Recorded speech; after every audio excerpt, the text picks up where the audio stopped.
கர்த்தருடைய பரிசுத்த நாமத்திற்கு மகிமை உண்டாகட்டும். இந்த அதிகாலை வேளையில் முதல் ஆராதனையில் வந்து கர்த்தருடைய வார்த்தையை கேட்க தாகத்தோடு அமர்ந்திருக்கிற உங்கள் அத்தனை பேரையும், நேரலையில் இணைக்கப்பட்டிருக்கிற அத்தனை பேரையும், வானத்தையும் பூமியையும் படைத்த ஆண்டவராகிய இயேசுவின் நாமத்தில் அன்போடு நான் உங்களை வாழ்த்துகிறேன், வரவேற்கிறேன். அற்புத இயேசு ஊழியத்தின் சார்பாக உங்கள் அத்தனை பேருக்கும் நான் வாழ்த்துதலை பதிவு செய்து கொள்கிறேன்.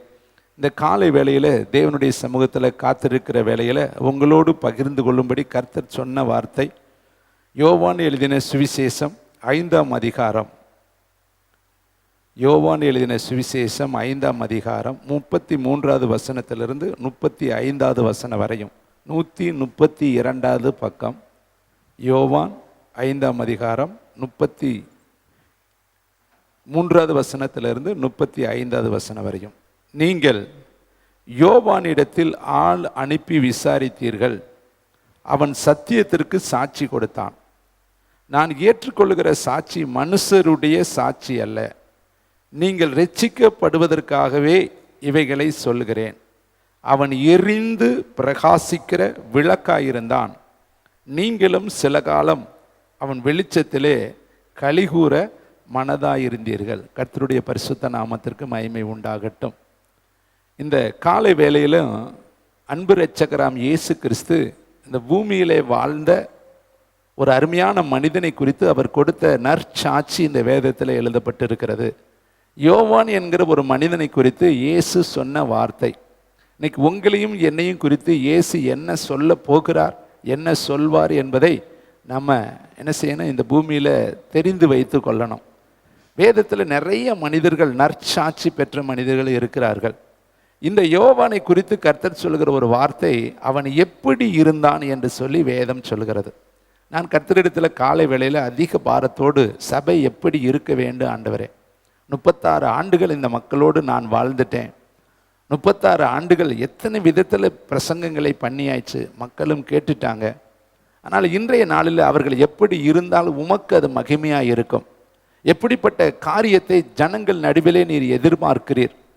எதற்காக இந்த சபையை நீர் உருவாக்கினீர்? இந்த சபை உமக்கு என்ன காரியம் செய்ய வேண்டும் என்று சொல்லி அநேக அங்கலாய்ப்போடு நான் தேவனுடைய சமூகத்தில் காத்திருக்கிற வேளையில் தான் கர்த்தர் இந்த வார்த்தையை கொடுத்து, நீங்கள் இப்படி மாற வேண்டும் என்று கர்த்தர் விரும்புகிறார் என்பதை உங்களோடு அவர் சொல்ல என்னை நடத்தி கொண்டு வந்திருக்கிறார். இங்கு பாருங்க, ஒரு மனிதன் இந்த உலகத்தில் வாழ்ந்த பொழுது எப்படி வாழ்ந்தான், நாமும் இந்த உலகத்தில் வாழ்கிற பொழுது எப்படி வாழப்போகிறோம் என்பதை நீங்கள் தான் முடிவெடுக்க வேண்டும். உங்கள் கையில் தான் ஜீவனும் மரணமும் உங்கள் நாவில் இருக்கிறது, உங்களுக்கு முன்பாக இருக்கிறது. இந்த உலகத்தில் எப்படி வாழ்க்கையை நீங்கள் அமைக்க வேண்டும் என்று விரும்புகிறீர்களோ அப்படி கர்த்தர் உங்களுக்கு வாழ்க்கையை அமைத்து கொடுப்பார். வேதத்தில் எழுதப்பட்டிருக்கு பாருங்கள், அவன் யோவான் ஸ்நானகன்.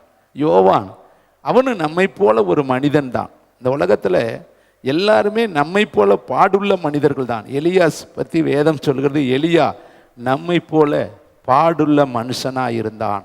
அப்போ யோவானும் நம்மை போல பாடுள்ள மனுஷர்கள் தான். உனக்கு என்ன பிரச்சனை இருக்குதோ அது எலியாவிற்கும் இருந்தது, யோவானுக்கும் இருந்தது, இயேசுவுக்கும் இருந்தது. வேதத்தில் பார்க்குற மோசேக்கும் இருந்துச்சு, தாவீதுக்கும் இருந்துச்சு, ஆபிரகாமுக்கும் இருந்துச்சு.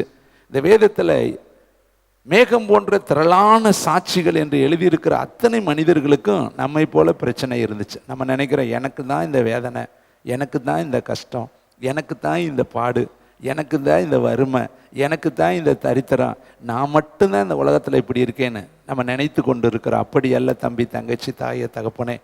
மேகம் போன்ற திரளான சாட்சிகளும் நம்மை சுற்றி நிற்கிற ஜனங்களும் நம்மை போல தான் இருக்கிறார்கள். ஆனால் நம்ம அதில் எப்படி இருக்கிறோம் என்பது தான் மிக முக்கியம். இந்த யோவான் எப்படி இருந்தானா, எரிந்து பிரகாசிக்கிற ஒரு விளக்காய் இருந்தானா. அவனை குறித்து ஏசப்பா சொல்கிற வார்த்தை, அவன் வாழ்ந்த கொஞ்ச கால வாழ்க்கை, அவன் கொஞ்ச காலம்தான் இந்த உலகத்தில் வாழ்ந்தான். அவனுக்கு கொடுக்கப்பட்ட வாழ்க்கை நம்மை விட அதிகமான வாழ்க்கை கிடையாது. நமக்கெல்லாம் இன்றைக்கி நிறைய ஆண்டு வாழ்ந்து கொண்டு இருக்கிறோம். ஆனால் அவனுக்கு ஆயுசு காலம் ரொம்ப கம்மி தான். ஆனால் அந்த கொஞ்ச காலத்திலும் அவன் எரிந்து அநேக ஜனங்களுக்கு கர்த்தரை மகிமைப்படுத்தக்கூடிய பிரகாசமாய் வாழ்ந்தானாம். இந்த வார்த்தையை வைத்து நான் தேவ சமூகத்தில் காத்திருக்கிற வேளையில் நம்மை குறித்து கர்த்தருடைய வார்த்தை என்ன எழுதப்பட்டிருக்கிறது? பிலிப்பு பட்டணத்துக்கு பவுலடிகள் பிலிப்பியர் சபைக்கு எழுதும் பொழுது 271வது பக்கத்தில், நீங்களும் நானும் பிரகாசமாய் வாழ்வதற்கு என்ன செய்யணும்னு அழகான ஒரு வார்த்தையை எழுதி வைத்திருக்கிறார். அதை உங்களுக்கு நான் நினைப்பூட்டிட்டு கர்த்தருடைய வார்த்தைக்குள்ளே போனால் மிக நல்லா இருக்கும். பிலிப்பியருக்கு எழுதின புஸ்தகம் 2ஆம் அதிகாரம் 14வது 15வது 16வது வார்த்தையை கொஞ்சம் எல்லாரும் வசனத்தை எடுப்போம். 271வது பக்கம். ஆசைக்கேலை மாதிரி ஓடிக்கிட்டே நம்ம இருக்காதபடி நாத்தான் வேல் மாதிரி உட்கார்ந்து கர்த்தருடைய வார்த்தையை கொஞ்சம் தியானிப்போம். வசனத்தை வாசிக்கலாமா? 2ஆம் அதிகாரம் பிலிப்பியர் 2:14. நான் வீணாக ஓடினதும் வீணாக பிரயாசப்பட்டதும் இல்லை என்கிற மகிழ்ச்சி கிறிஸ்துவின் நாளில் எனக்கு உண்டாய் இருப்பதற்கு ஜீவ வசனத்தை பிடித்து கொண்டு உலகத்திலே சுடர்களைப் போல பிரகாசிக்கிற நீங்கள் கோணலும் மாறுபாடுமான சந்ததியின் நடுவிலே குற்றமற்றவர்களும் கபடற்றவர்களும் தேவனுடைய மாசற்ற பிள்ளைகளாக இருக்கும்படிக்கு எல்லாவற்றையும் முறுமுறுப்பு இல்லாமலும் தர்க்கிப்பு இல்லாமலும் செய்யுங்கள். அழகான ஒரு வார்த்தை. அவர் சொல்றாரு, நான் வீணாக ஓடினதும் வீணாக பிரயாசப்பட்டதும் இல்லை என்கிற மகிழ்ச்சி கிறிஸ்துவின் நாளிலே எனக்கு உண்டாயிருப்பதற்காக. அப்போ இந்த உலகத்தில் நம்ம வெறுமையாக ஓடி வெறுமையாக முடிக்கக்கூடாது. அவர் எவ்வளவு பெரிய காரியத்தை எழுதுறாரு பாருங்க. அவருடைய ஊழியத்தை குறித்து வேதம் சொல்லுது, அவர் இந்து தேசத்தில் இருந்து எத்தியோப்பிய தேசம் வரை எப்படி ஆகாஸ் வேறு அரசாண்டர் ஆட்சி செஞ்சாரோ அதுபோல் இவர் எருசலேம் தேசத்திலிருந்து இல்லிரிக்கம் தேசம் வரையும் கிறிஸ்துவனுடைய சுவிசேஷத்தை இவர் பூரணமாய் பிரசங்கித்தவர். இந்த வேதத்தில் 14 நிருபத்தை எழுதினவர் பவுலடிகள் தான். நீங்கள் அப்போஸ்தலர் புஸ்தகத்தில் இருந்து நீங்கள் பேதுருக்கு முன்னாடி இருக்கிற எபிரேயர் வரையும் நீங்கள் போனீங்கன்னா இந்த 13 நிருபங்களும் பவுலடிகளால் எழுதப்பட்டுச்சு. அப்படி ஒரு தேவ மனிதர் இத்தனை நிருபங்களை எழுதினவர், கிறிஸ்துவனுடைய சுவிசேஷத்தை சம்பூரணமாய் பிரசங்கித்தவர். எந்தெந்த பட்டணம் இருக்குதோ அத்தனை பட்டணத்திலையும் அவர் பிரசங்கம் பண்ணியிருக்கிறார். சில பட்டணங்களே விரியன் பாம்பு அவரை கடித்தது என்று வேதம் சொல்லுகிறது. அதையெல்லாம் தீயில உதறி போட்டுட்டு கர்த்தருடைய ஊழியத்தை செய்தவர். சில பட்டணங்களில் அவரை அடித்து தெருவில் இழுத்து கொண்டு போய் பட்டணத்துக்கு வெளியே போடுவார்கள். ஆனாலும் கூட எழுந்து மீண்டும் அதே பட்டணத்தில் போய் கிறிஸ்துவனுடைய நாமத்தை மகிமைப்படுத்தினவர். அப்படிப்பட்ட ஒரு தேவ மனிதர் சொல்லுகிற ஒரு வார்த்தை, ரொம்ப முக்கியமான வார்த்தை, நான் வீணாக ஓடினதும் வீணாக பிரயாசப்பட்டதும் இல்லை என்கிற மகிழ்ச்சி. இப்போ நாமும் இந்த உலகத்தில் வாழ்ந்து கொண்டு இருக்கிறோம். ஆனால் எப்படி வாழ்கிறோம் என்கிறது ஒரு கேள்வி இருக்குது. வீணாக ஓடிக்கிட்டு இருக்கோமா? வீணாக பிரயாசப்பட்டு கொண்டு இருக்கிறோமா? வீணாக நாட்களை செலவு செய்து கொண்டு இருக்கிறோமா? இந்த உலகத்திற்காக வாழ்ந்து கொண்டு இருக்கிறோமா அல்லது பரலோகத்துக்காக வாழ்ந்து கொண்டு இருக்கிறோமா? நம்முடைய வாழ்க்கையில் எரிந்து பிரகாசிக்கிறோமா? மங்கி இருக்கிறோமா? கர்த்தருக்காக சுடராய் பிரகாசிக்க விரும்புகிறோமா அல்லது வெறுமையாக இருக்கிறோமா என்பது உங்களுக்கும் எனக்கும் தான் தெரியும். நான் எப்படி இருக்கிறேன்னு எனக்கு தெரியும், நீங்கள் எப்படி இருக்கிறீங்கன்னு உங்களுக்கு தான் தெரியும். மற்றவங்க உங்களை ஜட்ஜ்மெண்ட் பண்ண முடியாது. உங்கள் இருதயம் உங்களுக்கு சொல்லு நீங்கள் எப்படி இருக்கிறீங்கன்னு. இங்கே பாருங்கள், அவர் சொல்கிறாரு, ஜீவ வசனத்தை பிடித்து கொண்டு உலகத்திலே சுடர்களைப் போல பிரகாசிக்கிற நீங்கள். அப்போ இந்த உலகத்தில் கர்த்தர் உங்களை பிரகாசிப்பிக்க வைக்கிறார். எப்படின்னா, ஆதியாகமத்தில் எழுதியிருக்குது, 2 மகத்தான சுடர்களை உண்டாக்கினாராம். பகலை ஆள சூரியனையும் இரவை ஆள சந்திரனையும் இன்னும் பல நட்சத்திரங்களையும் கர்த்தர் உருவாக்கினார். அதை குறித்து ஆதியாகமம் 1:14, 15, 16 வசனத்தில் எழுதியிருக்குது, பெரிய சுடரையும் சிறிய சுடரையும் 2 மகத்தான சுடர்களை கர்த்தர் உருவாக்கினார். அப்போ சூரியனை அவர் அன்னைக்கு படைச்சதுலேருந்து இன்னைக்கு வரையும் அது பிரகாசித்து எரிந்து கொண்டே இருக்குது. அது மங்கில இன்னைக்கு வரையும் அது தன்னுடைய ஒளியை ஜனங்களுக்கு கொடுத்து கொண்டே இருக்கு. ஆனால் யோவான் எரிந்து பிரகாசித்தானா? இன்னைக்கு நீங்களும் நானும் எப்படி பிரகாசிக்கிறோம் என்பது தான் முக்கியம். உங்களை பிரகாசிப்பிக்க வைக்கத்தான் கர்த்தர் விரும்புகிறார். நீ மங்களா இருக்கவோ அல்லது விளக்கு தண்டில் வைக்கப்படாமல் நீ ஒரு பாத்திரத்துக்குள்ள மூடி வைக்கவோ கர்த்தர் விரும்பலை. உங்களை விளக்கு தண்டில் வச்சு அநேகருக்கு வெளிச்சம் கொடுக்க அவர் விரும்புகிறார். இந்த வேதத்தில் யாரெல்லாம் இந்த உலகத்தில் ஒரே ஒரு வாழ்க்கை தான். வேதம் சொல்லுது, மனுஷன் ஒரு முறை பிறப்பதும் பின்பு நியாய தீர்ப்பு அடைவதும் அவனுக்கு நியமிக்கப்பட்டிருக்கிறது. நமக்கு இன்னொரு ஜென்மம் கிடையாது, இன்னொரு பிறவி கிடையாது. இந்த பிறவியில் செய்ய முடியாததை இனி எப்பொழுதுமே செய்ய முடியாது. அதனால் இந்த உலகத்தில் ஒரே ஒரு ஓட்டத்தில் நம்ம எப்படி ஓடிக்கொண்டிருக்கிறோம் என்பது தான் மிக முக்கியமான ஒரு காரியம். எதற்காக கர்த்தர் பவுல் சொல்றாரு, என்னை எதற்காக பிடித்தாரோ அதை நான் செய்து முடிக்கும்படி நான் ஆசையாக நான் தொடர்கிறேன். பின்னானவைகளை மறந்து முன்னானவைகளை நாடி பரம ஈவுதலின் பந்தய பொருளுக்காக லெக்கை நோக்கி நான் ஓடுகிறேன், தொடர்கிறேன் என்று அவர் எழுதுகிறாரு. அருமையான தம்பி, தங்கச்சி, தாய, தகப்பனே, பாருங்க, யாத்திரையாகமம் புஸ்தகம் 8ஆம் அதிகாரம் 13ஆம் வசனத்துல கர்த்தர் மோசேயின் சொற்படி செய்தார் என்று ஒரு அழகான ஒரு வார்த்தை எழுதப்பட்டிருக்கு.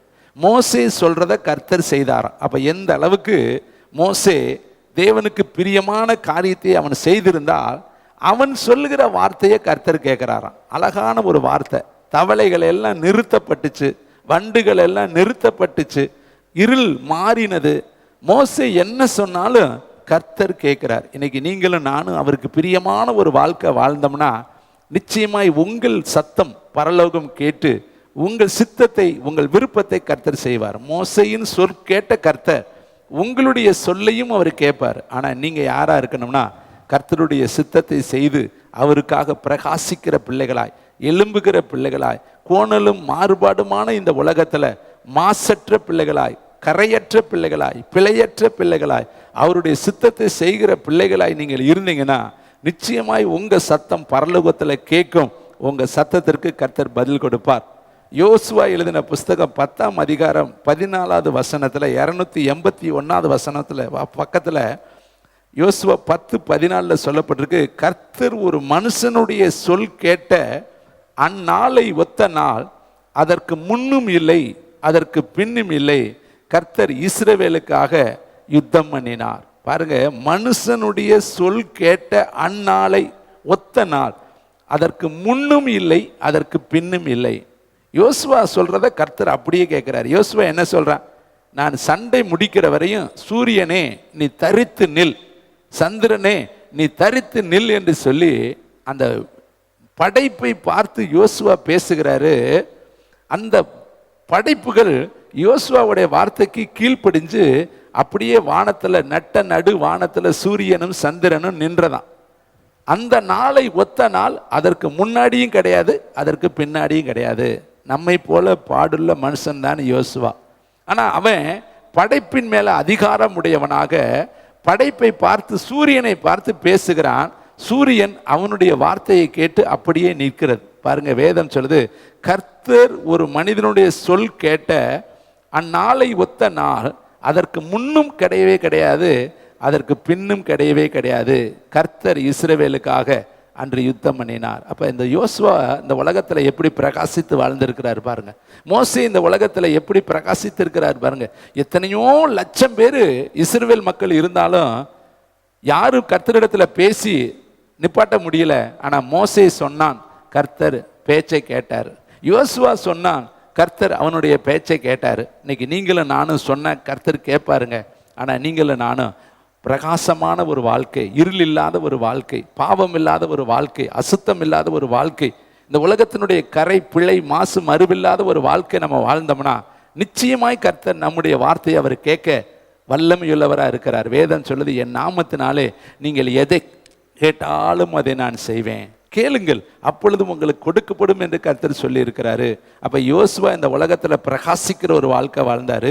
மோசே இந்த உலகத்துல பிரகாசிக்கிற ஒரு வாழ்க்கை வாழ்ந்தாரு.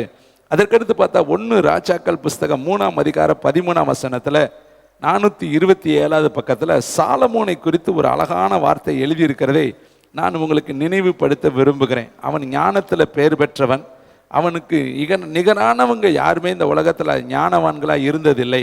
ஆனால் கர்த்தர் அவனை குறித்து ஒரு சொல்லக்கூடிய ஒரு அருமையான காரியம், அவன் இந்த உலகத்துல எப்படிப்பட்ட ஒரு வாழ்க்கை வாழ்ந்தான், நீங்களும் நானும் எப்படிப்பட்ட வாழ்க்கை வாழ வேண்டும் என்பது இந்த வசனம் நமக்கு அழகான காரியத்தை போதிக்கிறது. 3ஆம் அதிகாரம் 1 ராஜாக்கள் 3ஆம் அதிகாரம் 13வது வசனத்தை வாசிக்கலாம்.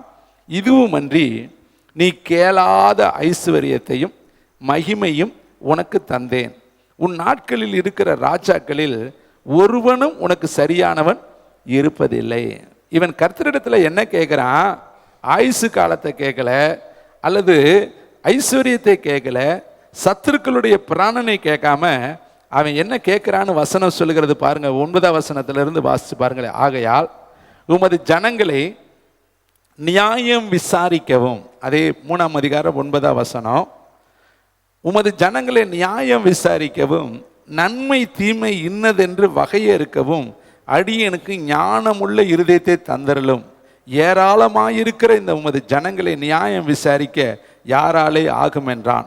சாலமோன் இந்த காரியத்தை கேட்டது கைகளை தட்டி கர்த்தருக்கு ஒரு நன்றி சொல்லுவோம். ஆண்டவருடைய பார்வைக்கு உகந்த நல்ல அருமையான ஒரு ஜெபமாக இருந்தது. நம்மளும் ஜெபம் பண்ணுறோம், ஆனால் உகந்த ஜெபம் பண்ணுறோமா? இவன் பாருங்க, கர்த்தர் கேட்குறாரு, உனக்கு விருப்பமானதை என்னிடத்துல கேளு என்று சொல்லி கர்த்தர் அவனுக்கு காட்சி கொடுத்து தரிசனம் கொடுத்து அவனிடத்துல பேசின பொழுது அவன் சொல்றான், ஏராளமாக இருக்கிற அந்த ஜனங்களை நியாயம் விசாரிக்கிற இருதயத்தை எனக்கு தாங்க, நல்லதையும் கெட்டதையும் கண்டுபிடிக்கிற இருதயத்தை எனக்கு தாங்க. தனக்குன்னு அவன் எதுவுமே கேட்கல, தன்னுடைய எதிர்காலத்துக்கென்று அவன் எதுவுமே கேட்கல, ஜனங்களுக்காக அவன் கேட்டான். அடுத்த வார்த்தையை பாருங்களே, ஆகையால் தேவன் சொல்றது 11 வசனம், ஆகையால் தேவன் அவனை நோக்கி, நீ அவனுக்குன்னு என்னென்ன கேட்கலையா, நீ உனக்கு நீடித்த நாட்களை, கர்த்தர் அவனிடத்துல விருப்பத்தை கேளுன்னு சொல்றப்ப எனக்கு 1000 வருஷம் அரசாட்சி வேணும், 1000 வருஷம் நான் பலவீனம் இல்லாமல், குருடனா இல்லாமல், செவிடனா இல்லாமல், முடவனா இல்லாமல், சப்பானியா இல்லாமல் நல்ல வாலிபனாகவே இருக்கணும்னு கேட்டிருந்தானா என்ன செய்ய போறாரு? அவன் அதெல்லாம் கேட்கல. வாய்ப்பு இருக்குது, என்ன வேணாலும் கேட்டிருக்கலாம், ஆனால் அந்த வாய்ப்பை அவன் தவறா பயன்படுத்தாம தனக்குன்னு எதுவுமே அவன் கேட்கல. அடுத்து என்ன கேட்கல பாருங்க, ஐஸ்வர்யத்தை கேளாமல், ஆயுசே கேட்கல, ஐஸ்வர்யத்தை கேட்கல. 3வது, உன் சத்துருக்களின் பிராணனை கேளாமல் நீ இந்த காரியத்தை கேட்டு நியாயம் விசாரிக்கிறதுக்கு ஏற்ற ஞானத்தை உனக்கு வேண்டிக் கொண்டபடியினால், கைத்தட்டி கர்த்தருக்கு மகிமை செலுத்துங்க, உன் வார்த்தையின்படியே செய்தேன். அப்ப யோசுவா இயற்கைக்கு அப்பாற்பட்ட காரியத்தின் மேல அதிகாரம் உள்ளவனாய் அவன் வார்த்தைகள் கேட்கப்பட்டது என்று வசனம் சொல்லுது. அப்படிப்பட்ட ஒரு வாழ்க்கை அவன் வாழ்ந்தான். மோசே இயற்கைக்கு அப்பாற்பட்ட விதத்தில் அவன் வாழ்ந்தான். இங்க பாருங்க, இங்கே சாலமோனும் கூட தனக்குன்னு வாழல, தன்னுடைய எதிர்காலத்துக்குன்னு அவன் வாழல, தன்னுடைய காரியத்திற்குன்னு அவன் வாழாமல் ஜனங்களை நியாயம் விசாரிக்க. அப்ப அவனுடைய வாழ்க்கையை எது முக்கியமாக வைத்திருந்தான்? ஜனங்களுக்கு நன்மை செய்யணும், ஜனங்களுக்கு நல்லது கெட்டதை நான் சொல்லணும். ஒரே ஒரு வாழ்க்கை தான் எனக்கு அரசா வாழ்க்கை கொடுத்துருக்கிறாரு. தாவீதினுடைய அரியணையில் நான் உட்கார போகிற இந்த கொஞ்ச காலத்திலையும் ஜனங்களுக்காகவே நான் வாழணும், ஜனங்களுக்கு நன்மை செய்யணும், தீமையை கண்டுபிடிச்சு அவர்களை விலக்கி நான் காத்து கொள்ளணும்னு அவன் ஒரு நல்ல ஜெபத்தை செய்து கர்த்தரிடத்துல ஞானத்தை கேட்டதுனால கர்த்தர் சொல்கிறாரு, இதில் உனக்கு சரியானவன் உனக்கு முன்னாடியும் இருந்ததில்லை, உனக்கு சரியானவன் உனக்கு பின்னும் எழும்புவதில்லை, இதுவும் அன்றி. 13 வசனம் பாருங்க, நீ கேளாத ஐஸ்வர்யத்தையும் மகிமையும் உனக்கு தந்தேன், உன் நாட்களில் இருக்கிற ராஜாக்களில் ஒருவனும் உனக்கு சரியானவன் இருப்பதில்லை. பார்த்தீங்களா, எப்படிப்பட்ட அருமையான கேட்காததெல்லாம் கர்த்தர் தர்றாரு பாருங்க. நீங்க கர்த்தரிடத்துல ஞானத்தை கேட்டு, கிருபையை கேட்டு, வரங்களை கேட்டு, வல்லமைகளை கேட்டு, வெளிப்பாடுகளை கேட்டு, ஆத்ம பாரத்தை கேட்டு கர்த்தருக்காக எதையாவது செய்யணும்னு நீங்க பிரயாசப்பட்டீங்கன்னா நீங்க கேளாத காரியத்தை கூட கர்த்தர் உங்களுக்கு தருவார். பாருங்க, இந்த சாலமோனை குறித்து சொல்றார், உனக்கு முன்னாடியும் நல்லபடி ராஜா இல்லை, உனக்கு பின்னாடியும் இருப்பதில்லை, ஏனென்றால் நீ ஞானமுள்ள இருதயத்தை கேட்டீரே. அப்ப யோவான் எரிந்து பிரகாசிக்கிற விளக்காய் இருந்தானா, மோசே எரிந்து பிரகாசிக்கிற விளக்கை போல இருந்தான், யோசுவாவும் எரிந்து பிரகாசிக்கிற விளக்கை போல இருந்தான், சாலமோன் ராஜாவும் தன்னுடைய காலத்தில் அநேகருக்கு நன்மை தீமை இன்னதென்று அறிந்து சொல்லக்கூடிய எரிந்து பிரகாசிக்கிற விளக்கை போல இருந்தாராம். இன்னும் பாருங்களே, அருமையான இன்னொரு ராஜாவை குறித்து வேதம் சொல்லுது. 501 பக்கம் யோசியா என்கிற ராஜாவை குறித்து 2 நாளாகம புஸ்தகம், 2 ராஜாக்கள் புஸ்தகம் 23 அதிகாரம் 501 பக்கம். Thank you Lord. 2 ராஜாக்கள் புஸ்தகம் 23 அதிகாரம் 25 வார்த்தை. கர்த்தரிடத்துல தன் முழு இருதயத்தோடும், தன் முழு ஆத்மாவோடும், தன் முழு பலத்தோடும் மோசேயின் நியாய பிரமாணத்துக்கு ஏற்றபடியெல்லாம் செய்ய மனதை சாய்த்தான். அவனை போல ஒத்த ராஜா அவனுக்கு முன் இருந்ததும் இல்லை, அவனுக்கு பின் எழும்பினதும் இல்லை. இங்கு ஒரு ராஜா, யோசியா என்கிற ஒரு ராஜா. அவன் பாருங்களேன், ரொம்ப அருமையான வார்த்தை, தன் முழு இருதயத்தோடும், தன் முழு ஆத்மாவோடும், தன் முழு பலத்தோடும் மோசேயினுடைய நியாய பிரமாணத்திற்கு ஏற்றபடியெல்லாம் செய்ய மனதை சாய்த்தான். ஒரே ஒரு வாழ்க்கை தாங்க. உங்க மனதை கொஞ்சம் சாயுங்க, வசனத்துக்கு சாயுங்க, தேவ சித்தத்திற்கு உங்க மனதை விட்டு கொடுங்க. தேவ திட்டத்தை இந்த உலகத்துல செய்து முடிப்பதற்கு உங்களால் ஆன முயற்சிகளை செய்யுங்க. எதையாகிலும் செய்யணும். சமயம் வாய்த்தாலும் வாய்க்காவிட்டாலும் கர்த்தருடைய ஊழியங்களை ஜாக்கிரதையாக நம்ம செய்யணும். அது நம்மேல் விழுந்த கடமை. அப்போ இதை நான் செய்யாவிட்டால், பவுல் சொல்றாரு, சுவிசேஷத்தை நான் அறிவிக்காவிட்டால் எனக்கு ஐயோ என்று அவர் எழுதி வைத்திருக்கிறார். பாருங்க, இந்த யோசியா ராஜாவா இருக்கும் பொழுது அவனுக்கு எத்தனை வசதி வாய்ப்புகள் இருந்திருக்கும், அவனுக்கு எத்தனை விதமான சந்தோஷங்கள் சௌரியங்கள் அவனுடைய அரண்மனையில் இருந்திருக்கும். ஆனால் அவன் அத்தனையும் ஒதுக்கி வைத்துட்டு கர்த்தருடைய பிரமாணத்தில், கர்த்தருடைய கற்பனையில் தன் முழு மனதை சாய்க்கிறவனாய் இருந்தான், முழு இருதயத்தை சாய்க்கிறவனாய் இருந்தான், முழு பலத்தையும் சாய்க்கிறவனாய். 3 முக்கியமான காரியம்: முழு இருதயம், முழு ஆத்மா, முழு பலத்தையும். மோசேயினுடைய நியாய பிரமாணத்திற்கு ஏற்றபடியெல்லாம் மோசே என்னென்ன எழுதி வைத்திருந்தாரோ, பழைய ஏற்பாட்டு காலத்தில் என்னென்ன பிரமாணங்கள் இருந்ததோ அத்தனையும் செய்யும்படி அவன் தன் இருதயத்தை அந்த வசனத்துக்கு சாய்த்தான் என்று சொல்லி வசனம் சொல்லுகிறது. அதனால தான் அவனை பற்றி கர்த்தர் சொல்றாரு, அவனை போல ஒத்த மனதை சாய்த்த ராஜா அவனுக்கு முன்னும் இருந்ததில்லை, அவனுக்கு பின்னும் இருந்ததில்லை. அப்போ யோவானை போல பழைய ஏற்பாட்டு காலத்தில் எத்தனை பேர் மின்னி பிரகாசித்திருக்கிறாங்க பார்த்தீங்களா? சாலமோன் மின்னி பிரகாசித்திருக்கிறார், யோசியா மின்னி பிரகாசித்திருக்கிறார், யோசுவா மின்னி பிரகாசித்திருக்கிறார், மோசே மின்னி பிரகாசித்திருக்கிறார். இன்னும் பாருங்களே, எலியாவை குறித்த வசனம் சொல்கிறது 454வது பக்கம், 1 ராஜாக்கள் புஸ்தகம் 18ஆம் அதிகாரம் 17ஆம் வசனம். ஒரு தீர்க்கதரிசி, ஒரே ஒரு தனி மனிதன் எப்படி இந்த உலகத்தில் கர்த்தருக்காக அவன் வாழ்ந்தான் என்று சொல்லி அழகான ஒரு வார்த்தையை அங்கே எழுதி வைத்திருக்கிறதை நாம் பார்க்கலாம். 1 ராஜாக்கள் 18ஆம் அதிகாரம் 17ஆம் வசனம், 454வது பக்கம் வாசிக்கலாமா? 18ஆம் அதிகாரம் 17ஆம் வசனம். அப்பொழுது ஆகாப் எலியாவை கண்ட பொழுது ஆகாப் அவனை நோக்கி, இஸ்ரவேலை கலங்க பண்ணுகிறவன் நீ அல்லவா என்றான். ஒரு ராஜா ஒரு தீர்க்கதரிசியை பார்த்து சொல்றாரு, இஸ்ரவேல் தேசத்தையே கலங்கடிக்கிறவன், கலங்க பண்ணுகிறவன், ஸ்தம்பிக்க பண்ணுகிறவன், இஸ்ரவேல் தேசத்தையே இன்னைக்கு அசைக்கக்கூடியவன் நீ அல்லவா என்று சொல்லி ஆகாப் ராஜா, இஸ்ரவேல் ராஜா ஒரு தீர்க்கதரிசி ஆகிய எலியாவை பார்த்து சொல்றார். அப்ப எலியா ஒரு தேசத்தையே ஸ்தம்பிக்க பண்ணக்கூடிய அளவில் அவன் ஒரு மெய்யான தீர்க்கதரிசியாக இருந்தான். என்ன சொன்னான் தெரியுமா? என்னுடைய வாக்கின் படி அன்றி இந்த பூமியில மழையும் பெய்யாது பனியும் பெய்யாது. 17ஆம் அதிகாரத்தில் பாருங்களேன், இந்த வசனத்தை பாருங்க. 17ஆம் அதிகாரம் 1ஆம் வசனம், 1 ராஜாக்கள் 17:1. அவன் எப்படிப்பட்ட தேவனிடத்தில் உரிமையுள்ள மனுஷனாய், தேவனுக்கு முன் நிற்கிற மனுஷனாய் இருந்தான் என்று வசனம் சொல்லுது. கீலேயாத்தின் குடிகளாகிய திஸ்பியனாகிய எலியா ஆகாப்பை நோக்கி, என்ன அத்தாரிட்டி பவர் அவனுக்குள்ள இருக்கு பாருங்க, என் வாக்கின் படியே அன்றி, அப்படின்னா என் வார்த்தையின் படியே இல்லாமல் நான் சொல்றது படியே தான் இருக்கும், மாறி இருக்காதுன்னு சொல்லி அவர் சொல்றார். என் வாக்கின் படியே அன்றி இந்த வருஷங்களில பனியும் மழையும் பெய்யாதிருக்கும் என்று இஸ்ரவேலின் தேவனாகிய கர்த்தருக்கு முன்னிற்கிற நான் அவருடைய ஜீவனை கொண்டு சொல்கிறேன். என்ன அத்தாரிட்டி பாருங்க. இதாங்க எரிந்து பிரகாசிக்கிற மனுஷன். ஒரு ராஜ்யத்தையே ஸ்தம்பிக்கிறான். ஒரு தனி மனிதன் போய் நின்று ஒரு ராஜாவையும் அவனுடைய அரசாட்சியையும் அவனிடத்தில் இருக்கிற அத்தனை மக்களுக்கு மத்தியில் தைரியமாய் நின்று கர்த்தருக்கு வார்த்தையை சொல்றான். என்ன சொல்றான்? இந்த வருஷத்துல பனியும் பெய்யாது மழையும் பெய்யாது, கர்த்தருக்கு முன் இருக்கிற நான் சொல்கிறேன், என் வார்த்தையின் படியே அன்றி எதுவுமே நடக்காதுன்னு சொல்லி தைரியமாய் நின்று கர்த்தருடைய வார்த்தையை சொன்னான். இதனாலதான் அந்த ராஜா அவனை பார்த்து சொல்றாரு, நீ இஸ்ரவேலை கலங்க பண்ணுகிற. இதை கேட்கிற தம்பி தங்கச்சி, ஒரே ஒரு வாழ்க்கை தாங்க மனுஷனுக்கு. அந்த ஒரு வாழ்க்கையில யோசுவா, மோசே, சாலமோன், யோசியா, இங்க பார்க்கிற எலியா எப்படி வாழ்ந்தார்கள்?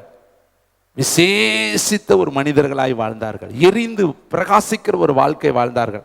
இதை கேட்கிற தம்பி தங்கச்சி, தாயே, தகப்பனே, தேவனுடைய ஜனமே, நீங்களும் நானும் எப்படி வாழ்ந்து கொண்டிருக்கிறோம், எப்படி வாழப் போகிறோம், எப்படி நம்முடைய ஓட்டத்தை முடிக்க போகிறோம் என்கிறது உங்கள் கையில் தாங்க இருக்குது. நம்ம எதையாவது ஒன்று செஞ்சுட்டு தாங்க ஓட்டத்தை முடிக்கணும். வெறுங்கையனாக வானத்தில் சிலம்பம் பண்ணுகிறவனாக வெறுங்கையில் யுத்தம் பண்ணக்கூடியவனாய் நம்ம வாழக்கூடாது. இந்த பிறப்பில் ஏதாவது ஒரு காரியத்தை கர்த்தருக்காக நீங்களும் நானும் செய்யணும்னா அவருடைய திட்டத்தை புரிந்து செயல்படணும். தேவனுடைய பிள்ளைகளே, யோபுவை குறித்து கர்த்தர் கொடுக்குற ஒரு அழகான கிரேட் வேர்டு உண்டு, உங்களுக்கு தெரிந்திருக்கும், ஆனாலும் வாசிக்கலாம். யோபு எழுதின புஸ்தகம் 1ஆம் அதிகாரம் 8வது வசனம். வேற எந்த மனுஷனுக்குமே கர்த்தர் இந்த வார்த்தையை சொல்லலை. அந்த மனுஷனுக்கு அப்படி ஒரு வார்த்தையை கர்த்தர் சொன்னார். இன்னைக்கு உங்களையும் என்னையும் என்ன சொல்லுவார் என்பதை கொஞ்சம் உங்கள் மனசில் கை வைத்து யோசித்து பாருங்கள். யோபு எழுதின புஸ்தகம் 1ஆம் அதிகாரம் 8வது வசனம், 634வது பக்கம். Thank you lord. வாசிக்கலாமா? கர்த்தர் சாத்தானை நோக்கி, என் தாசனாகிய யோபுவின் மேல் கவனம் வைத்தாயோ. அழகான வார்த்தை, உத்தமன். யோபுவை குறித்து கர்த்தர் சொல்றார், உத்தமன், சன்மார்க்கனும், தேவனுக்கு பயந்தவனும், பொல்லாப்புக்கு விலகிறனுமாகிய அவனை போல. கைத்தட்டி வார்த்தையை சொல்லுங்க. பூமியில ஒருவன் கூட கிடையாது. அந்த காலத்துலங்க ஒருவன் கூட இவனை மாதிரி கிடையாது. உத்தமன், ஒரே அடி அடிக்கிறார், இவன் உத்தமன். 2வது சன்மார்க்கன், 3வது தேவனுக்கு பயந்தவன், பொல்லாப்பான காரியத்துக்கு தன்னை விலக்கி காத்து கொள்ளக்கூடிய இவனை போல ஒரு மனிதனும் இந்த பூமியில இல்லை. அப்ப எப்படிப்பட்ட ஒரு வாழ்க்கை அவன் வாழ்ந்திருந்தா கர்த்தர் சாட்சி கொடுப்பார். யார் இடத்துல கொடுக்கிறாரா? சாத்தான் இடத்துல சொன்னார். உலகத்துல ஒரு மனுஷன் சொல்லல. ஏன்னா அவனை மேல கவனம் வைத்து அவனை எப்படியாவது விழுக்காட்ட சாத்தான் போராடுறான். உங்களையும் என்னையும் விழுக்காட்ட போராடுவான். 7ஆம் வசனம் பாருங்க. கர்த்தர் சாத்தானை பார்த்து, எங்கிருந்து வருகிறாய் என்றார். சாத்தான் கர்த்தருக்கு பிரதியுத்தரமாக, பூமி எங்கும் உலாவி அதில் சுற்றி திரிந்து வருகிறேன் என்றான். கர்த்தர் சாத்தானை நோக்கி, என் தாசனாகிய யோபுவின் மேல் கவனம் வைத்தாயோ. பூமி எங்கு சுற்றி திரிந்து வருகிறான். பேதுருல வாசித்தா, யாரை விழுங்கலாமோ என்று வகை தேடி சுற்றி திரிகிறான். எபேசியர்ல வாசித்தா, உலகத்தில் உங்களுக்கு என்ன செய்யும்? வான மண்டலத்தில் உள்ள பொல்லாத ஆவிகளோடும் சேனைகளோடும் உங்களுக்கு போராட்டங்கள் உண்டு. அப்போ இந்த உலகத்தில் நமக்கு நிறைய விதத்தில் பிரச்சனைகள் இருக்கு. ஆனாலும் நம்ம எப்படி வாழணும்? யோபு போல வாழணும், எலியா போல வாழணும், யோசுவா போல வாழணும், மோசே போல வாழணும், சாலமன் போல வாழணும், யோவானை போல நம்ம வாழணும். அதற்காகத்தான் கர்த்தர் உங்களையும் என்னையும் இந்த சபையில நாட்டி வைத்திருக்கிறார். கோணலும் மாறுபாடும் உள்ள இந்த சந்ததியில நீங்கள் மாசற்றவர்களாக, குற்றமற்றவர்களாக, கரையற்றவர்களாக, பிழையற்றவர்களாக, எல்லாவற்றையும் முறுமுறுப்பில்லாமலும் தர்க்கிப்பில்லாமலும் செய்யுங்கள். இன்னும் பாருங்களே, மரியாதை குறித்து ஒரு அழகான வார்த்தை, யாருக்குமே கிடைக்காத ஒரு வார்த்தையை அந்த அருமையான மகளை குறித்து கர்த்தர் எழுதி வைத்திருக்கிறார். லூக்கா எழுதின சுவிசேஷம் 1ஆம் அதிகாரம் 28வது வசனம், அதே 1ஆம் அதிகாரம் 42வது வசனத்தை வாசித்து பார்க்கலாம். தேங்க்யூ வண்டர்ஃபுல் த ஹோலி ஸ்பிரிட். லூக்கா எழுதின சுவிசேஷம் 1ஆம் அதிகாரம் 28ஆம் வசனம். அவள் இருந்த வீட்டில் தேவதூதன் பிரவேசித்து, கிருபை பெற்றவளே வாழ்க, கர்த்தர் உன்னுடனே இருக்கிறார். அடுத்த வார்த்தை ரொம்ப முக்கியமான வார்த்தை. ஸ்திரீகளுக்குள்ளே ஆதாம் காலத்தில், ஏவாள் காலத்தில் இருந்து பெண்கள் இருக்கிறார்கள். ஏவாள் முதல் பெண்மணி. அதற்கடுத்து எத்தனையோ பெண்கள் பிறந்தார்கள். பூமி உள்ளளவும் ஆண்கள் பெண்கள் பிறந்து கொண்டே தான் இருந்தார்கள். ஆண்கள் பெண்கள் மாறி மாறி ஒருத்தர் மாற்றி ஒருத்தர் வந்து கொண்டே இருக்கிறார்கள். ஸ்திரீக்காக புருஷனுக்காக ஸ்திரீ உண்டாக்கப்பட்டாள். ஆனால் ஸ்திரீ இல்லாமல் புருஷன் இல்லை, 2 பேருமே வந்துக்கிட்டே இருக்காங்க. ஆனால் இந்த பழைய ஏற்பாட்டு காலத்தில் யாருக்குமே கிடைக்காத ஒரு கிரேட் இந்த மரியாளுக்கு கிடைக்குது. என்ன சொல்றாரு? ஸ்திரீகளுக்குள்ளே, இவ்வளவு காலத்தில் பிறந்த எல்லா ஸ்திரீகளுக்குள்ளே நீ ஒருத்தி ஆசீர்வதிக்கப்பட்டவளா இருக்கிற. உனக்கு ஒரு விசேஷித்த கிருபையை கர்த்தர் கொடுத்தார். இதை கேட்குற தம்பி தங்கச்சி, நீங்களும் ஸ்திரீகளுக்குள்ள ஆசீர்வதிக்கப்பட்டவர்களா இருக்கணும். நீங்களும் விசேஷித்தமான ஒரு பாத்திரமா இருக்கணும்.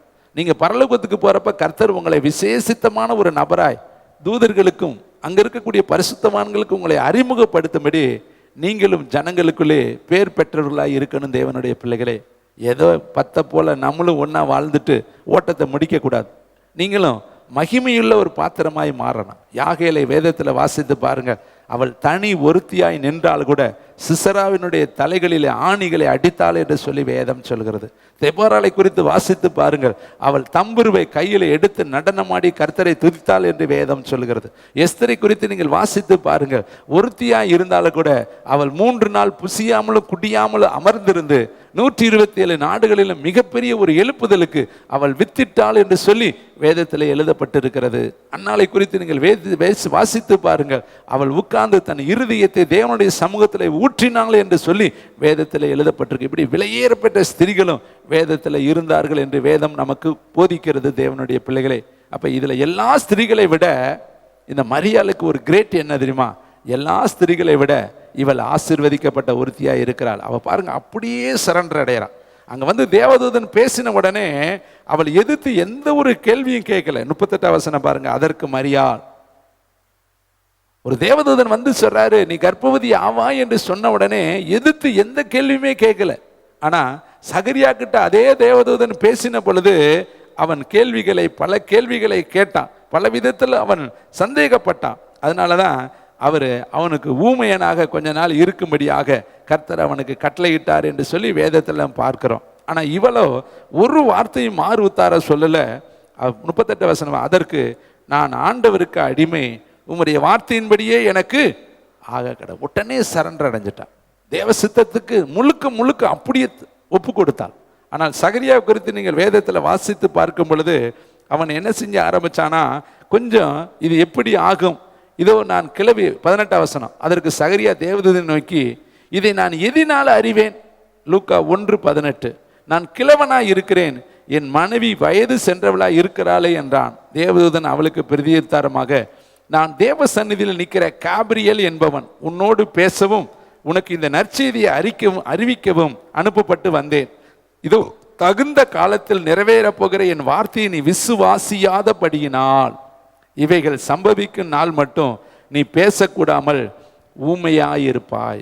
இவைகளை விசுவாசிக்காதபடியினால், தகுந்த காலத்தில் நிறைவேறப் போகிற என் வார்த்தைகளை நீ விசுவாசியாதபடியினால். இவன் என்ன விசுவாசிக்காம இருந்தேன்?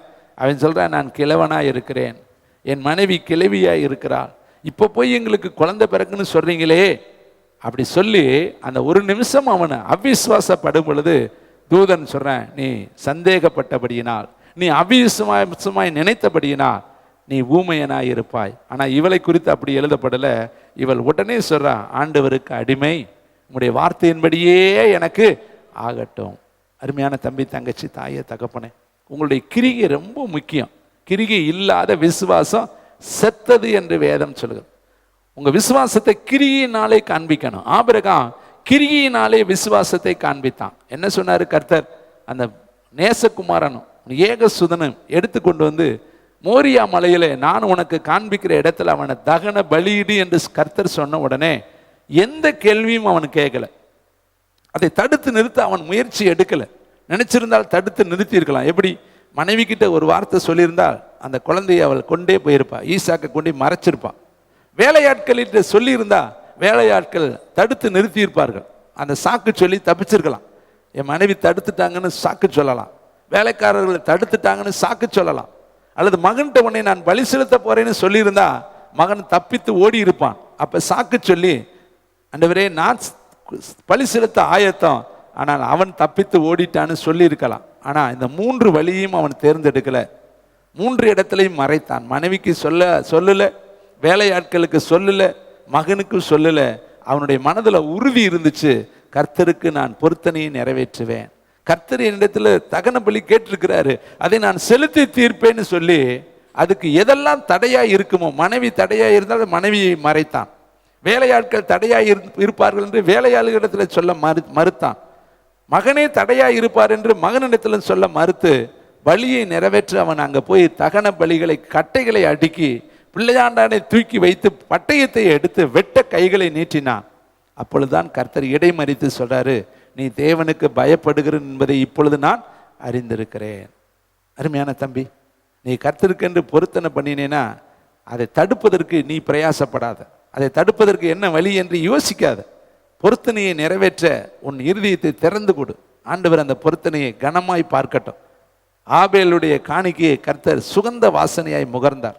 காயினிடத்துல பார்த்து கர்த்தர் சொல்றார், நன்மை செய்தால் உனக்கு மேன்மை இல்லையோ, நன்மை செய்யாதிருந்தால் பாவம் உன் வாசற்படியிலே படுத்திருக்கும்.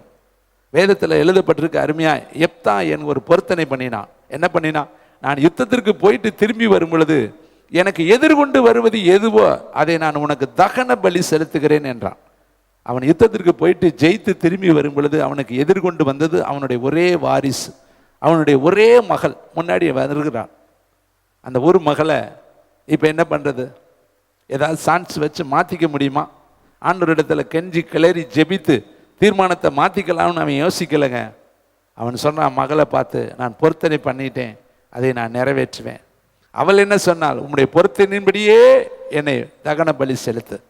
என்று சொல்லி அவளும் அந்த பொருத்தனைக்கு தன்னை ஒப்பு கொடுத்தாள். இதை கேட்கிற தம்பி, தங்கச்சி, தாயே, தகப்பனே, இங்கு வேதம் சொல்கிறது, இந்த மரியாள் ஜனங்களுக்குள்ளே, ஸ்திரீகளுக்குள்ளே ஆசீர்வதிக்கப்பட்ட ஒரு பெண்ணாய் இருந்தால், நாமும் கூட இந்த ஜெனரேஷன்ல நீங்களும் அநேக ஸ்திரீகளுக்கு நடுவில் ஆசீர்வதிக்கப்பட்ட ஒரு பெண்ணாய் வாழணும். நீங்க எரிந்து பிரகாசிக்கணும். உங்களை பார்க்குறவங்க பிரமிக்கணும். பவுலை பார்த்து என்ன சொன்னார்கள்னு சொல்லி நான் கர்த்தருடைய வார்த்தைக்குள்ள கடந்து செல்ல விரும்புகிறேன்.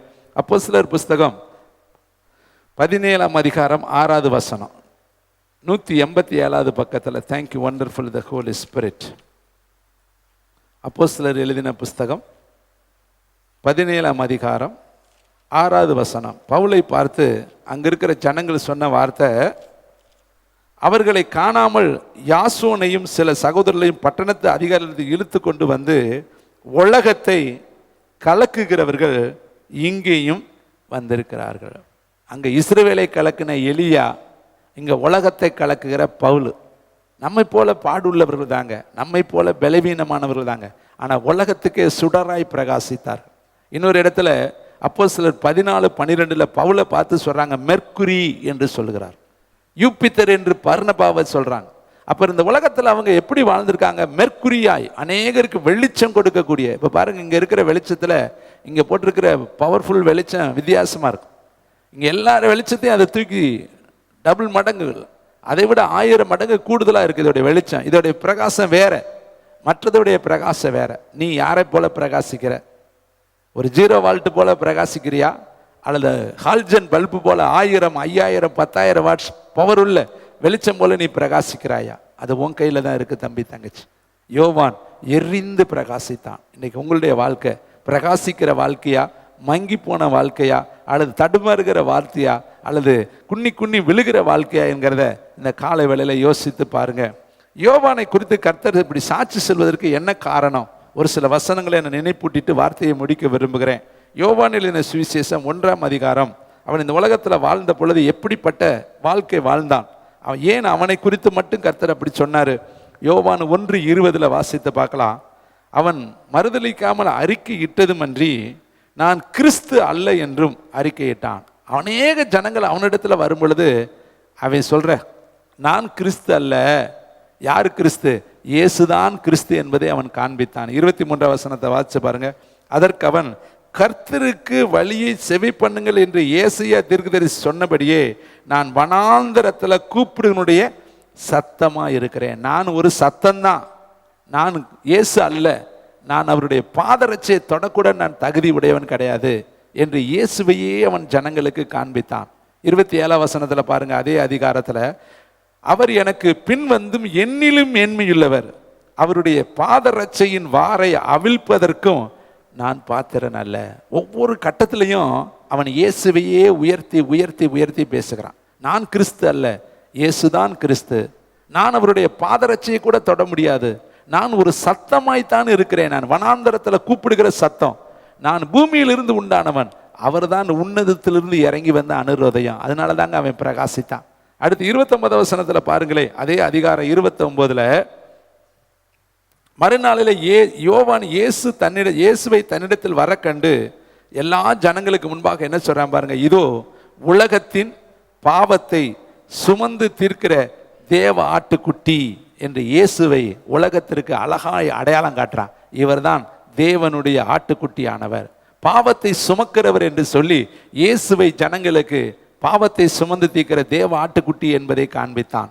அடுத்து 34ஆம் வசனத்துல பாருங்க, இன்னும் அழகாய், அந்தபடியே நான் கண்டு இவரே தேவனுடைய குமாரன் என்று சாட்சி கொடுத்து வருகிறேன். இயேசுதான் தேவனுடைய குமாரன், இயேசுதான் உன்னதமான ராஜா, இயேசுதான் கர்த்தாதி கர்த்தர், இயேசுதான் சர்வ வல்லமையுள்ளவர் என்பதை வார்த்தைக்கு வார்த்தை வார்த்தைக்கு வார்த்தை அவன் உயர்த்தி உயர்த்தி இயேசுவை மகிமைப்படுத்தினான். அவனிடத்துல வந்த ஜனங்களுக்கு அவன் எப்படி பிரசங்கித்தான் என்பதையும் நீங்க கட்டாயம் தெரிந்து கொள்ளணும். தன்னிடத்தில் வருகிற ஜனங்களுக்கு அவன் எப்படி பிரசங்கித்தான்? லூக்கா புஸ்தகம் 3ஆம் அதிகாரம் 10ஆம் வசனம். அவன் பிரசங்கம் எப்படி இருந்துச்சு? 8ஆம் வசனத்திலிருந்தே நீங்கள் வாசித்து அழகாய் சொல்லப்பட்டிருக்கிறதை நான் உங்களுக்கு காண்பிக்கிறேன். 8ஆம் வசனத்தை பாருங்க. மனம் திரும்புதலுக்கு ஏற்ற 3ஆம் அதிகாரம் லூக்கா 3:8, மனம் திரும்புதலுக்கு ஏற்ற கனி கொடுங்கள். முதல்ல ஜனங்கள் இடத்துல அவன் பிரசங்கிக்கும் பொழுது கனி கொடுங்கள், மனம் திரும்புதலுக்கு ஏற்றபடி நீங்கள் வாழுங்கள் என்று அவன் பிரசங்கித்தான். அடுத்து பாருங்க 10ஆம் வசனம். அப்பொழுது ஜனங்கள் அவனை நோக்கி, அப்படியான நாங்கள் என்ன செய்ய வேண்டும் என்று கேட்டார்கள். அவர்களுக்கு அவன் பிரதியுத்தரமாக, 2 அங்கிகளை உடையவன் இல்லாதவனுக்கு கொடுக்க கடவன், ஆகாரத்தை உடையவனும் அப்படியே செய்ய கடவன். எப்படி பிரசங்கம் பண்றான் பாருங்க. 2 அங்கி வச்சிருக்கிறியா, 2 வஸ்திரம் வச்சிருக்கிறியா, ஒரு வஸ்திரத்தை இன்னொருத்தனுக்கு கொடு. அப்படியே உணவுகள் உன்கிட்ட இருக்குதா, இல்லாதவனுக்கு கொடு. அடுத்தவன் எப்படி பிரசங்கம் பண்ணினா 13ஆம் வசனத்துல பாருங்க. அதற்கு அவன், உங்களுக்கு கட்டளையிட்டதற்கு அதிகமாய் ஒன்றும் வாங்காதிருங்கள். உங்களுக்கு சம்பளமே போதும், எக்ஸ்ட்ரா எதிர்பார்க்காதீங்க, டிப்ஸ் எதிர்பார்க்காதீங்க, பரிதானம் எதிர்பார்க்காதீங்க, உள்ளதை உள்ளதென்று பெற்றுக்கொள்ளுங்க. ஒரு கூலி ஒரு பணத்துக்கு நீங்க சம்மதிச்சால் அந்த ஒரு பணத்தை நீங்க பெற்றுக்கொள்ளுங்க, உங்களுக்கு உள்ளதே போதும் என்று நினைங்கன்னு அவன் பிரசங்கித்தான். அடுத்து 14ஆம் வசனத்தை பாருங்க. போர்ச்சேவகர்களும் அவனை நோக்கி, நாங்கள் என்ன செய்ய வேண்டும் என்று கேட்டார்கள். அதற்கு அவன், நீங்கள் ஒருவனுக்கு இடுக்கண் செய்யாமலும் பொய்யாய் குற்றச்சாட்டாமலும் உங்கள் சம்பளமே போதும் என்று இருங்கள். இடுக்கண் செய்யாமலும் பொய்யாய் குற்றச்சாட்டாமலும் உங்கள் சம்பளமே போதும் என்று இருங்கள். அப்போ ஒரு ஊழியக்காரன் கர்த்தருடைய வார்த்தையை மட்டும்தான் சொல்லணும். இடுக்கண் செய்யக்கூடாது, பொய்யாய் குற்றச்சாட்டக்கூடாது, போதும் என்கிற மனதுடன் கூடிய தெய்வ பக்தியோடு அவன் வாழணும். இதெல்லாம் யோவான் ஸ்நானனுடைய பிரசங்கம். இது மட்டுமா அவன் பிரசங்கம் பண்ணினா பாருங்களேன். யோவான் மத்தேயு 14:4 அவன் பிரசங்கத்தினுடைய உச்சக்கட்ட பிரசங்கம். அவன் யார் எப்படி மகிமைப்படுத்துகிறான் பாருங்க. மத்தேயு 14:4 22வது பக்கம். நீர் அவளை வைத்துக் கொள்வது நியாயமல்லவென்று யோவான் அவனுக்கு சொல்லியிருந்தான். ஏரோது அவனை கொலை செய்ய மனதா இருந்தும் ஜனங்கள் அவனை தீர்க்கதரிசி எண்ணினபடியினால் அவனுக்கு பயந்திருந்தார்கள். பாருங்க, ஏரோதை பார்த்து இவன் பிரசங்கம் பண்றான். 3ஆம் வசனம். ஏரோது தன் சகோதரனாகிய பிலிப்புவின் மனைவி ஏரோதியாளின் நிமித்தம் யோவானை பிடித்து கட்டி காவலில் வைத்திருந்தான். ஏனெனில் நீர் அவளை வைத்துக் கொள்வது நியாயமல்லவென்று யோவான் அவனுக்கு. தவறான வாழ்க்கை.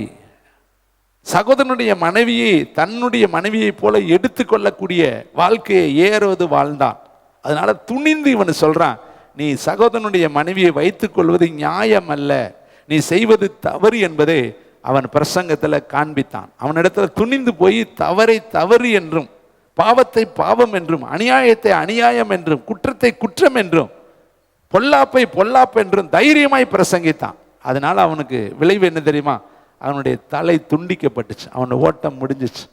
அவன் இந்த கொஞ்ச காலத்தில் அந்த உலகத்தில் இருந்தாலும் சத்தியத்திற்கு சாட்சியாக இருந்தான், உண்மைக்கு அவன் சாட்சியாக இருந்தான். அவன் எரிந்து பிரகாசித்தான். ஒரு நாளும் பணத்திற்கு அவன் விலை போகவில்லை, பாவத்திற்கு அவன் ஒத்து போகவில்லை, அசுத்தத்திற்கு அவன் இசைந்து போகவில்லை, மனுஷனுடைய முகத்திற்கு அவன் இணங்கி போகவில்லை. கர்த்தருக்காக பிரகாசமுள்ள ஒரு வாழ்க்கை வாழ்ந்ததுனால தான் ஏசப்பாவே சாட்சி கொடுக்கிறாரு. அவன் எரிந்து பிரகாசிக்கிற விளக்காய் இருந்தான். இதை கேட்குற தம்பி, தங்கச்சி, தாயே, தகப்பனே, இன்னைக்கு நம்முடைய வாழ்க்கையில் நம்ம எப்படி இருக்கிறோம்? இயேசு இந்த உலகத்தில் வாழ்ந்த பொழுது எப்படி இருந்தார் என்பதை சொல்லி நான் முடிக்க விரும்புகிறேன். 2 வசனத்தை நினைவுபடுத்த விரும்புகிறேன். லூக்கா எழுதின சுவிசேஷம் 1ஆம் அதிகாரம் 32ஆம் வசனம். அவர் இந்த உலகத்தில் எப்படி வாழ்ந்தார், வாழப்போகிறார் என்பதை குறித்து தீர்க்க தரிசனங்கள் எப்படி இருந்தது, அவர் அப்படியே வாழ்ந்து தன்னுடைய ஓட்டத்தை முடித்தார். லூக்கா 1:32. அவர் பெரியவராயிருப்பார், உன்னதமானவருடைய குமாரன் எனப்படுவார், கர்த்தராகிய தேவன் அவருடைய பிதாவாகிய தாவீதின் ராஜ்யத்தை அவருக்கு கொடுப்பார், அவர் யாக்கோபின் குடும்பத்தை என்றென்றைக்கும் அரசாள்வார், அவருடைய ராஜ்யத்திற்கு முடிவே இராது. இந்த உலகத்தில் இயேசு இருந்த பொழுது அவர் ஒரு நாளும் சாதாரணமான காரியத்தை அவர் செய்யலைங்க, உன்னதமான காரியத்தை செய்தார். தினந்தோறும் பிதாவுக்கு பிரியமானவைகளையே அவர் செய்தார். அவர் பெரிய காரியத்தை செய்தார். குருடனை பார்க்க வைத்தார், செவிடனை கேட்க வைத்தார், முடவனை நடக்க வைத்தார், திமிர்வாதக்காரனை சுகமாக்கினார், பிறவி சப்பானியை சுகமாக்கினார், 38 வருஷ வியாதிக்காரனை சுகமாக்கினார், 18 வருஷ பலவீனப்படுத்தும் ஆவியை சுகமாக்கினார், மரித்தோர்களை எழுப்பினார், பெரிய பெரிய காரியத்தை செய்தார். சாலமோனிலும் அவர் பெரியவராய், தேவாலயத்திலும் அவர் பெரியவராய், யோனாவிலும் அவர் பெரியவராய், அவர் இந்த உலகத்தில் பெரிதான காரியத்தை செய்தார். ஏசப்பா ஒரு வார்த்தை சொன்னார், என்னை விசுவாசிக்கிறவன், நீங்க சொல்லுங்க, என்னை பார்க்கலும் பெரிதான நீங்களும் பெரிய காரியத்தை செய்ய முடியுங்க. அவரை குறித்து வார்த்தை இருக்கு, அவர் பெரியவராய் இருப்பார், உன்னதமானவருடைய குமாரன் எனப்படுவார், அவருடைய ராஜ்யத்திற்கு இந்த உலகத்துல முடிவே கிடையாது. ராஜாக்களை தள்ளவும் ராஜாக்களை ஏற்படுத்தவும் அவர் கூடியவர். அவரால் எல்லாமே முடியும். அவர் உன்னதமானவர், அவர் உயிருள்ள தெய்வம். அவரை குறித்து ஏசாயா தீர்க்கதரிசி இயேசு பிறக்கிறதுக்கு பல 1000 ஆண்டுகளுக்கு முன்னாடியே ஏசாயா 9:6 அவர் எழுதியிருக்கிறாரு, அவர் அதிசயமானவர், அவர் ஆலோசனை கர்த்தர், அவர் வல்லமையுள்ள தேவன், அவர் நித்திய பிதா, அவர் சமாதான பிரபு, கர்த்தத்துவம் அவர் தோளின் மேல இருக்கும். அப்ப ஏசப்பா எப்படிப்பட்டவர்? வல்லமையுள்ளவர், அதிசயங்களை செய்கிறவர், ஆலோசனையில் ஆச்சரியமானவர், அவர் நித்திய காலமாய் இருக்கிற பிதாவாய் இருக்கிறார். அவரால் கூடாத காரியம் ஒன்றுமே கிடையாது தம்பி தங்கச்சி. அப்படிப்பட்ட தேவனுக்கு ஊழியம் செய்ய வந்திருக்கிற நீங்களும் நானும் அமர்ந்திருப்பது நியாயம் கிடையாது, முடங்கி இருப்பது நியாயம் கிடையாது, ஒரு கூட்டத்துக்குள் உள்ள போய் பாவத்துக்குள்ள மறைந்திருப்பது நியாயம் கிடையாது. சவுலை போய் எங்கே இருக்கிறான்னு தேடும் பொழுது அவன் பண்ட சாலைக்குள்ளே ஒளிந்திருந்தான் என்று வசனம் சொல்கிறது. ஆதாமை கர்த்தர் கேட்கிறாரு, ஆதாமே நீ எங்கே இருக்கிறாய்ன்னு சொல்லும் பொழுது தேவரீருடைய சத்தத்தை கேட்டு நான் ஒளித்து கொண்டேன் அப்படி சொன்னான். நம்ம ஒளித்து கொள்ளக்கூடாது தம்பி தங்கச்சி. தேவனுக்கு முன்பாய் தைரியமாக நின்று, ஆண்டவரே நான் இந்த ஒரே ஒரு வாழ்க்கை தான்ப்பா, என்ற ஒரு நாள் உம்மிடத்தில் நான் வந்துடுவேன், அதுக்குள்ள எதையாவது ஒரு காரியத்தை இந்த உலகத்தில் உமக்கென்று நான் செய்து முடிச்சுட்டு, எத்தனையோ பரிசுத்தம் மேகம் போன்ற திரளான பரிசுத்தவான்கள் உலகத்தை அசைச்சிட்டு போயிருக்கிறாங்க. ஆனால் நீங்களும் நானும் எதையாவது ஒன்று செஞ்சுட்டு தான் கர்த்தரிடத்தில் போகணும். அதுக்குத்தான் இந்த வாழ்க்கையை உங்களையும் என்னையும் கர்த்தர் அழைத்திருக்கிறார். எல்லாரும் ஜெபிக்கும்படி எழுந்து நிற்கலாம். நல்ல பிதாவே, இந்த நாளுக்காய் கொடான கோடி ஸ்தோத்திரம். நீர் கொடுத்த வார்த்தையை இமை மாறாமல் ஆண்டவரே உங்களுடைய பிள்ளைகளிடத்தில் சொல்லி இருக்கிறோம். தரையில் விழக்கூடாது ராஜா. ஆண்டவரே வேதம் சொல்லுகிறது, விரும்புகிறவனாலும் அல்ல ஓடுகிறவனாலும் அல்ல இறங்குகிறவராலே ஆக ராஜா. ஆண்டவரே நான் நட்டேன், அப்பல்லோ நீர் பாய்ச்சினான், தேவனே விளைய செய்தார். இந்த வார்த்தைகளை ஆண்டவரே ஒருவேளை நான் நடலாம், இன்னொருத்தர் நீர் பாய்ச்சலாம், ஆனால் விளைய செய்கிற ஒரு நீர் மட்டும்தான் ஐயா. கர்த்தர் இந்த காரியங்களை எல்லாம் ஜனங்கள் நடுவில் விளைய செய்வீராக. மகிமை உமக்கே செலுத்துகிறேன், இயேசுவின் நாமத்தில் பிதாவே.